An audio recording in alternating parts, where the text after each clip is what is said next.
And this is home, Kenosha, Wisconsin. Yep. And you just walked into the bar this morning, or what? Just came in. Yeah, I just had some time off. I was actually, it's actually my stepdad's birthday today, so I was talking to my mom, and we're gonna actually try to find something to do today, make the day somewhat special for him, just because he's like the only people we got for him. So. Is that Greg? That's Greg. Yep. I guess I families are complicated. Yeah, definitely. Right? Yeah, So, definitely. Like, he has his own kids, like, which is so weird to say, but like, they live in Arizona, and he hardly ever sees them. Do you know your own dad? I do. I haven't seen him since like 2007. Well, wait. Apparently he's on the run. 16 years? Yeah. He's on the run? He's on the run. Yeah, so it's a crazy. You better take a sip of your drink before you get into the story. Yeah. I know crazy it's story. It's Crazy noon. story. It's noon here. I don't know where it is where you are, but whoever's listening. But vodka orange juice was the Screwdriver. beverage of choice, Screwdriver. correct? The screwdriver. Well, for me, I woke up. I had some stuff to do in Greenfield and Joliet in Indiana, so I was up at 3 a.m. Went to I installed some door security at Shoe Carnival. So for me, I don't, like you said, I don't know. It's noon here. For me, it's like it's like 5 p.m. So 5 o'clock somewhere. Do you remember you've served before as in a waiter? Yeah, not military. We haven't done that. Definitely. Much respect to the military. Absolutely.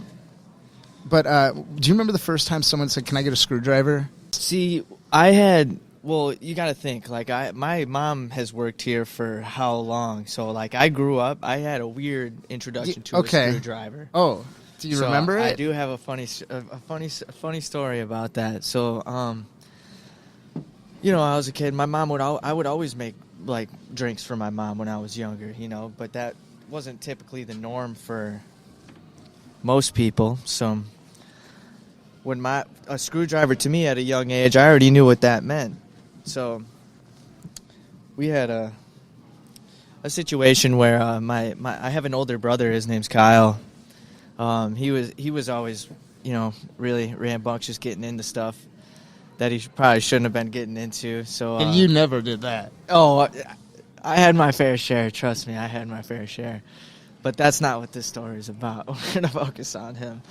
So, long story short, we were at my grandparents' house, and my grandparents live in like an A-frame house. It's like I don't know if you know what that is, but an A-frame house, it's like the roof goes to the ground, and it's like sure. It looks like the letter A. Yeah, like the ceilings in there are really, really like steep. Angled. Yeah, steep. Like it's easy to hit your head, stuff like that.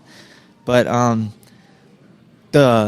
she had really weird cabinets in there that were like super narrow, and somehow my brother got his head stuck in the cabinet, and he was freaking out, just screaming bloody murder. So my grandma's freaking out, telling me to we ended up calling the cops, and then the cops ended up coming, or the fire department, and then the cop was asking me to go grab a screwdriver, I guess. So I went and grabbed a screwdriver, and I went in. There was no orange juice, so I came back out, and I was like, "There's no orange juice for a screwdriver." How old were you? I was like 6 or 7, I guess. Yeah, hilarious. And that's like, I don't remember that personally, but that's just like one of the famous family stories that everybody fucking tells me. Like. No, that is a wild story. Wow, and that's just the appetizer to the story. Do you remember what you were going to talk to us about? Your dad being on the run? Oh, yeah. So that's just... So I guess... it started when... Yeah, and I guess 2007 was the last... I think it started like in 2004. So my mom and my dad got divorced. So they had like this the custody thing to where I would every other weekend I would go visit my dad.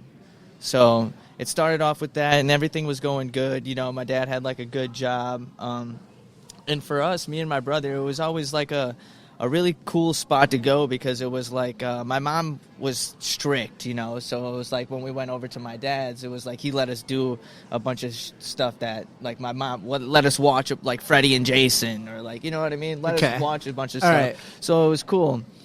So is that why he was on the run? He got caught bringing kids to R-rated movies or something? No, that's like that's just building up to the point of like obviously like he wasn't as the responsible of a parent as he should been. But given we didn't know what that all entailed, just being kids, but apparently, he got caught for doing like cocaine and shit like that, and then like he was living with this other girl in this that's like crazy drug. In this apartment complex, and I remember one day he got in like a fight with like this guy at the pool. We got sent back to the hotel, and then the cops ended up showing up. And when the cops showed up, he, like, grabbed me and was like, he's like, I'm not here. He's like, if they ask if I'm here, tell them I left. I'm not here. So he went and hid in the bathroom closet. How old were you? I was 11, I think, or 10 or 11. That's crazy. 10 or 11, wow. Yeah. And so I was freaking out, and I was, I was scared. I was mostly just scared, and I'm just a little kid. So, like, the cops were in the house, and they were like, I know he's here. Like, we're not leaving. Like, tell us where he is. So I ended up just telling him that he was in the bathroom, and they went in there and like arrested him or whatever, and ended up taking him to jail. But the only thing that hurts is like the only thing I remember about that situation. It was like after they caught him and I asked the cops if I could just give him a hug. He like didn't want to give me a hug because he was so pissed that I like gave him up. Man, what a scumbag. Yeah. So then in that turn he was in jail or whatever, and then he kept getting out, and then he had like some troubles with like child support, just normal shit like that, and then. I guess in 2007 I went to visit him for like on spring break through my school spring break, and then that like he had like a new kid. Like I have a half brother out there. His name's Jacob, but I guess she's got a whole new husband and shit now. But in 2007 he ended up getting in a bar fight and smashing a bottle over some like 22-year-old kid's head in a bar. Ended up killing him. What? Yeah, and the guy had like a kid on the way, and like it was like this whole thing, and then he got like 17 years in prison for like he got a really good lawyer, and he got off with just like involuntary manslaughter because they argued that he was drunk and he like everybody wasn't in the right state of mind or whatever. But yeah, he ended up getting 17 years, and then and he ran. Well, yeah. So the last time that I saw him was 2007, and then after that, my aunt, which is his sister, she killed herself, like threw herself down a flight of stairs or something. Jesus. And then they gave him like a furlough or whatever because it was like his close sister to like go to her funeral or whatever. And then when he went to the funeral, he ended up leaving, dipping, and not coming back. So that's when he's been on the run since. Oh my God. Yeah. That's a wild story. Yeah. So it's crazy. And then like I guess like. It's crazy. I guess he's been in contact with my mom. Like, he calls my mom from, like, undesignated numbers, like, asking her to, like, aid him out and, like, dropping charges, like, offers him, like, he owes my mom, like, over $280,000 just, like, when they were going through the divorce. I guess he, like, took out a bunch of credit cards in her name and, like, I don't know, just a bunch of bunch of shit. Like, he bought a whole new wardrobe. Like, just a bunch of stuff. Like, it's like James Woods in Casino. Yeah, have you seen Casino? Yeah, of course. The scumbag that like takes his wife, right? Yeah. And is like buying. He's like, "How much does a suit cost?" I mean, and even him, he doesn't know what a good suit is. That's exactly what it's like. Oh God, that's crazy. I never knew that about you, dude. Yeah, dude. Yeah, it's been crazy. So it's like. Do you tell that story to a lot of people? You just tell it to everybody that bothers to listen? No, I've actually, no one really knows that, honestly. Wow, dude. Well, that's a great way to share it, I think. Yeah, I mean, oh, my God. Might as well, right? Might as well. With a screwdriver and a podcast. Oh, my God. Yeah, man. That's crazy. That is crazy. And it's like, in 2004, right before all that happened, there was like a huge argument. That's when like everything started going downhill, is because me and my brother we were actually on Silver Lake, and my dad got this brand new 2004 Skidoo snowmobile. Yeah, snowmobile. And we were driving it on the lake, and I remember my dad was the only one wearing the helmet, which is kind of funny. But we were, I was sitting in front, and then my brother was behind me, and then my dad was in the back, and then, my dad had his arms, like, covering both of us, so we were, like, kind of in between his arms. And your face is just taking the brunt? Yeah, there was a windshield, so, like, we would go like this and, like, duck underneath the windshield. But, yeah, like, my eyes were watering so bad, and I just remember, like, every increase in 10 miles per hour that we were going, I would, like, turn back to my brother and be like, yo, we're going 40. We're going 50. We're going 60. Because I didn't know if he could see, And I just remember getting to, we're going 100. And then I just blacked out. What, he crashed? Yeah. So I guess there's like a peninsula on Silver Lake that is like popular. There's like a trailer park that's on it, I guess, or whatever. But there's like these famous like willow trees that hang out, and like they constantly get frozen in the ice like a loop.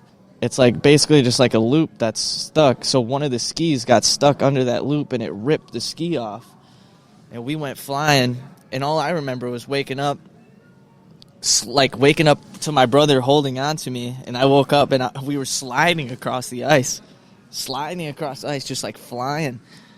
And I was just like, what the hell is going on? And next thing you know, I see my dad slide by holding the sled in one arm, and he had the helmet in his right arm, and he was holding onto the sled with his left, and he slid past, and I don't know, like I was like kind of like blacking out, and I came back to, and my dad was like lifting me up, and he was like, he was like telling me to like say I wasn't on it, like you were just scared. So I was like, all right, I was just scared, I was just scared. So long story short, my parents end up getting in a huge argument. They end up, the ambulance comes, and I end up saying I wasn't on it. I'm just scared. My parents end up getting in a huge argument. I get sent to my grandparents for the night. Man. So I wake up at like 3 o'clock in the morning, puking blood. And I remember I like shook my grandpa up, and I was like, yo, I remember basically feeling like I was dying. And he woke up, and I got rushed to the ER, and I had a really severe concussion. The hat that was on my head was like, I had a winter hat on still, and it was like stuck to my hair because my whole head was just filled with blood. Fuck. And and no one knew because my dad initially told me to tell me to lie, and tell me to say that I wasn't on it, that I was just crying. Right. I was so scared. no one's even thinking to look no at one's you. thinking that like I had an injury or anything. How old were like you? That was 2004. So I was born in 95, like 9 years old. Oh, my God. Yeah. I mean, we're not making light of it here, but, I mean, sometimes that's all you can do. Yeah, no, but 100%. Your dad sounds like a scumbag, man. Dude, he is. And, dude, honestly, now that... but isn't it funny, though, how you're always supposed to, like, you love your parents, it's funny right? because, you like, gotta love them. You still love them, maybe? Isn't that a weird human thing? It is. But, like, especially now that I have, like, my stepdad, Greg, to, like, take that spot, kind of, Mm-hmm. That helps me in that aspect, but still, like, it's funny to think about from when I used to think about him, like, even though he's been a piece of shit the whole time, but when I was younger, I always thought, like, he was so cool and, like, he, like, cared about us, yeah, you know what I mean? It's just automatic. Just because he let us do shit that we weren't supposed to do, right? Which is weird. You grow up thinking, like, your dad is supposed to be great, your dad's the hero, your dad's perfect.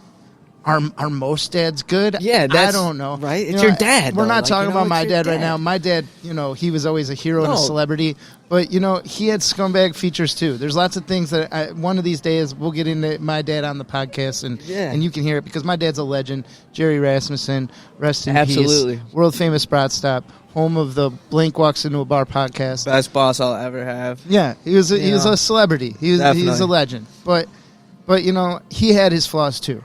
And I think that all dads do, all people do. Absolutely. But so we don't want to say complete scumbag, but man, he sounds like a scumbag. You don't want to say complete, but dad is definitely a scumbag.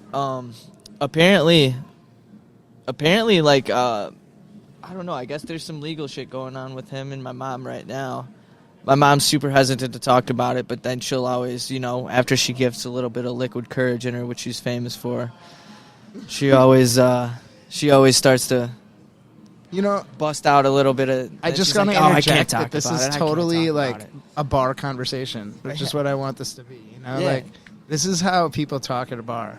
That's you sit if you're just sitting at the bar having a drink, you talk about your shit. That's how it should be. Yeah, it's like bar therapy. That's such a good idea. That's what I think everybody should.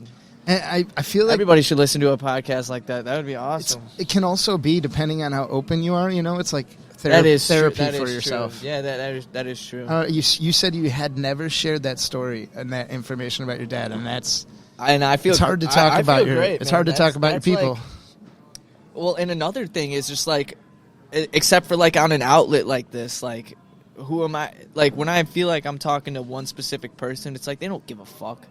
You know what I mean? Like, if I'm like actually like, a lot of people are fighting their own battles, their own struggles. You know what I mean? Almost, I always get the feeling like when I'm like talking to someone and then like I feel like I overshare, then I feel like I'm talking too much, and then I feel like I'm like those feelings. Then I'm just like I just shared too much. All those are real really feelings. Care but on here it's like I feel like, you know, I am just me, my own, getting my own. I've always felt being in this bar life my whole life. Yeah. Just part of the bartender job or restaurant bar job to me is hearing what your customer has to say. Yeah. So you're almost always obliged to just listen to anybody. And I get sucked into a lot of bar conversations that maybe I don't want to listen to. Right. Like you're saying, you know, someone starts to share, and you're almost in your head, you go, okay, I liked you, and now I don't because you're sharing too much. And then it's almost like they almost...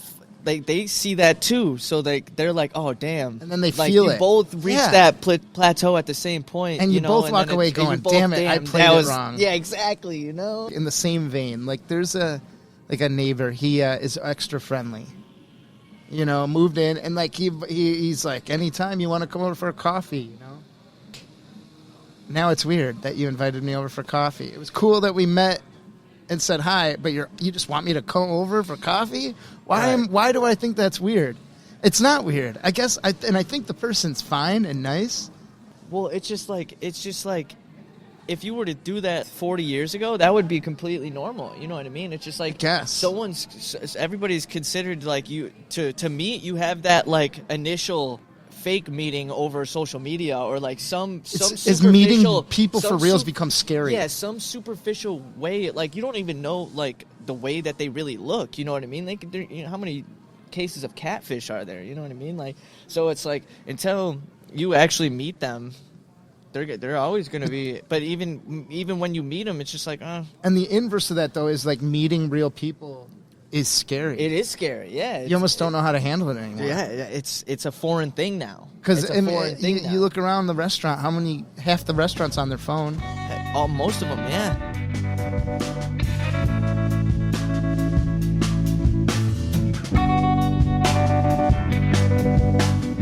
You know, because the bar isn't scary. It's not. I mean, you know, you described a story where your dad hit someone with a bottle, which those times can happen. That's not. But they were demonized there in like the 90s and the 2000s with the Mothers Against Drunk Driving and. Well, still, like if you like a bar's not where you're like if you find like a significant other at a bar, like it's you met them at a bar. Yeah, it's mega frowned upon. You know, like you guys are just hanging out with each other at a bar. You know, like that's how people make it seem. But I know quite a few relationships of people that have met at a bar that are still going strong, that are married. I'd be more afraid if you like met your significant other at Six Flags or like the fair. You're right. Where'd you meet? At the fair? I actually did. You know, it's funny. I met this girl that I talked to for a little bit at the Renaissance Fair. Oh. So you've met a girl at the fair, right? Yeah, like at the Renaissance Fair, but like I didn't. Somehow the Renaissance Fair is extremely hot. That sounds right, hot. Exactly, and that's why it was like. It's not the county fair. You don't want to meet a county person, right? And at like the fair. You know, she was dressed up. The Renaissance Fair, she was dressed like a wood elf. Yeah, it's like she was a fairy. She just had like that, this like some red like bar wench. She had like a red velvet like dress on, but like the lining was like gold. And she just Oh, looked up. you remember all the details. Oh, dude, she was just so hot. And I just remember, I honestly wish that sometimes I could travel back in time just to, like, see what actual human interaction would be back then. You know what I mean? With no cell phone. Could you turn your phone off for a day? I could easily. Me personally, I could. Even though I wouldn't. The only reason I wouldn't be able to do it is if people around me didn't have to do it. You know what I mean? If everybody else did it, is on their phone. Is everybody then else? It's like, if someone else I'm is gonna on be their on my phone, phone I'm like, too. I'm like, what do you? I start to be like, what So are you if looking at? everybody's jumping off a bridge, you're gonna jump off a bridge too, Tyler? Kind of, but not in the same aspect. You know what I mean? But just like it's like FOMO. It's like fear of missing out almost. You know what I mean? It's like if someone's looking at something, like say if like a group of people are like, you know, sitting at a table watching a really, really funny video, you're like, I kind of want to know what their video is. Like, I kind of want to know. Right. You know? That's FOMO. Yeah, it's just FOMO. That's what it is. Fear of missing out. And yeah. You're right. That's kind of the times we're in where it's like everything's so instantaneous. And that's why. All the recaps of sports and as you got to see the movie opening weekend because you don't want the spoilers. Right, yep. And you have to find out right away because that's life now. Right, yeah, Everything you have to. is available right away, so you better do it right away. Have you been watching Last of Us? Oh, yeah. What's your thoughts? I like it. It's good. You know, everything. Did you see the reviews that it got? Stellar, 5 stars. Stellar. And like, it's fine. What? Yeah, everyone's got to calm down a little Everybody's bit. calmed down. Like, but that's the media marketing compared machine. to what, like, other shit has been rated to what you rate that. Like, House of the Dragon was really good. It was really well written. Yeah. And there were plenty of critics. But that's because it has this established fandom and lore of Game of Thrones, which had plenty of haters. That's true. And just my quick opinion on that, like, sure, the finale sucked and everything wasn't very good at the end. Right. But, like, that's like going to a restaurant, okay, and you have great service. You got great parking. The food was hot. It came out hot. The food that was supposed to be cold came out cold. Your server was polite and knowledgeable. Silverware was clean. Refills were there. But then you got dessert.